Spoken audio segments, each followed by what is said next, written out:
my Try and Report number 6 using Kahoot for ESL classes by Laura Valle.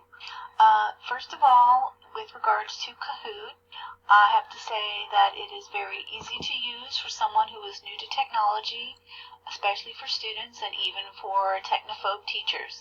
As long as you have an internet connection, you can use this. You can use a desktop, laptop, tablet, or mobile phone. It's totally free, and according to the developers, they plan to keep it that way for teachers. The colorful, simple graphics make it engaging and easy for students of literally all ages, kindergarten to college age.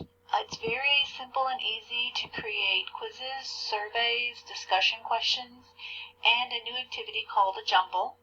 There is lots of support available for teachers, and this platform has training available. It has grown a lot in popularity, and there are many pre-made Kahoots you can search for online for potential use in your class. The developers seem like they truly want to help and support teachers. They have offices in Norway, in London, and in Austin, Texas. Some disadvantages, though, for students is that it's primarily teacher-directed and driven, so if a student attempts to search for and find quizzes to take without a teacher around to help, they may run into difficulties. Also, if the teacher designed an activity that required all of their students to have their own personal smartphone, students who don't own one would be at a disadvantage. How the app is used in class really depends on the choices that the instructor makes. Some disadvantages for teachers would be that it's designed really for short closed-ended questions, and they must be read by the students, so other skills like listening, writing, and speaking will require more creativity to integrate. In a classroom situation, it would be ideal to have at least enough devices for students to work together and form teams if there's not enough for each student to have their own. It does depend on the availability then of having the devices and an internet connection, and it is more ideal if there's a large projector screen available as well. Example of a situation or a topic I would use it, I think that it could be for younger students.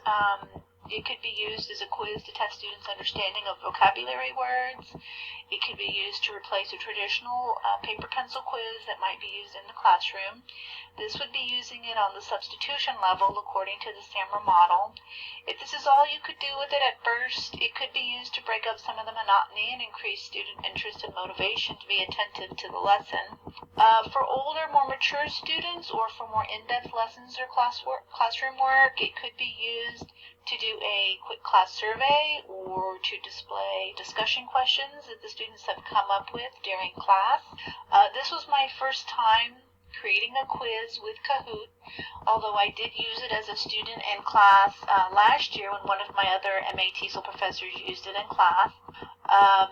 For my own testing of the ease of use, I came up with a quiz that tests 2 different grammatical concepts, choosing articles and adjectives, using the pictures as contextual cues. Quiz requires you to choose the right missing words to fill in the blanks. Once I had my actual quiz material, which was the easy part, the most difficult or most time-consuming part for me for creating the quiz in Kahoot was searching for appropriate pictures to go with each question. A new tool in Kahoot is something called a jumble, where the teacher places things in a particular order and the game randomly mixes them up, so the students can earn points by placing them back into the right order. The way that Kahoot could be used to take the lesson from a mere substitution or augmentation level to a higher level on the SAMR model, such as modification or even redefinition, would be to use it to take turns to turn the roles around. For example, because it is so quick and easy to create little mini quizzes using Kahoot, the platform could be used as a way for students to collaborate together in pairs or small groups of 3 to 4 per team who would together create a short quiz over class material while in class. This could be done in the middle part of a class after an introduction of the topic, say of a grammatical point with a traditional teacher-led lecture. Then after the students group off and make their quizzes together in teams, the teams could then take turns taking the quizzes developed by the other teams. At the end, the teams can vote on which was the best quiz design.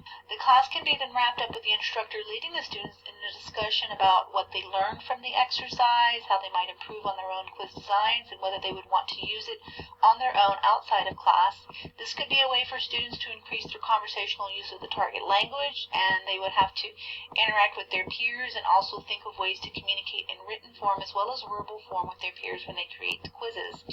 When designing a quiz and thinking of the targeted grammar point in this way, students can learn explicit grammar points or vocabulary while also increasing their critical thinking and analysis skills, as they must think through how to evaluate their own and others' writing. I can think of lots of fun and easy ways to use this application. I think it's one of the easiest for new teachers to use, and even for experienced teachers new to technology. It seems to be increasing in popularity, so it's not likely to go away anytime soon.